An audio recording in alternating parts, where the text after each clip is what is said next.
வயது முதிர்ந்தோர் மற்றும் மாற்றுத்திறனாளி குடும்ப அட்டைதாரர்களின் வீடுகளுக்கே சென்று ரேஷன் பொருட்கள் விநியோகிக்கும் தாயுமானவர் திட்டம் மாநிலம் முழுவதும் தொடங்கி வைக்கப்பட்டது.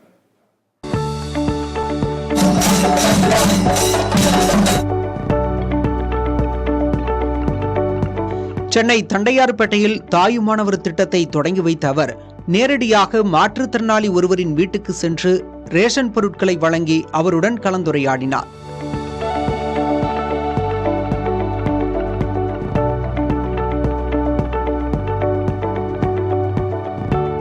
வீடுகளுக்கே சென்று பொருட்களை விநியோகிக்க ஏதுவாக நியாய விலை கடைகளுக்கான வாகனங்களையும் முதல்வர் செயல்பாட்டிற்கு தொடங்கி வைத்தார். முதலமைச்சரின் தாயுமானவர் திட்டத்திற்கான வாகனங்கள் தற்போது மாண்புமிகு தமிழ்நாடு முதலமைச்சர் அவர்களால் தொடங்கி வைக்கப்படுகிறது.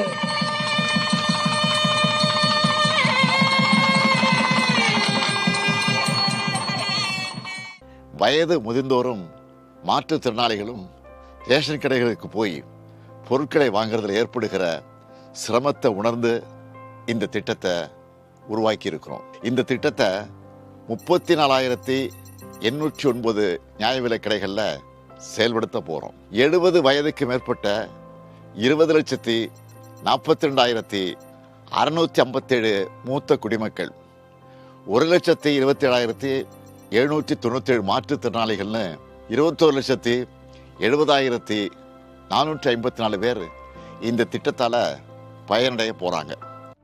தாயுமானவர் திட்டம் ஒவ்வொரு மாதமும் 2வது சனி மற்றும் ஞாயிற்றுக்கிழமைகளில் செயல்படுத்தப்படும் என தெரிவிக்கப்பட்டுள்ளது. 70 வயதுக்கு மேல் உள்ள குடும்ப அட்டைதாரர்கள் மற்றும் மாற்றுத்திறனாளிகளின் வீட்டிற்கே சென்று குடிமை பொருட்கள் வழங்கும் இந்த திட்டத்திற்கு அரசுக்கு 35.92 கோடி ரூபாய் செலவாகும் என கூறப்படுகிறது. சென்னையில் முதல்வர் இத்திட்டத்தை தொடங்கி வைத்த நிலையில் மாநிலம் தோறும் அந்தந்த பகுதிகளில் அமைச்சர்கள், சட்டமன்ற உறுப்பினர்கள் தாயுமானவர் திட்டத்தை செயல்பாட்டிற்கு கொண்டு வந்தனர்.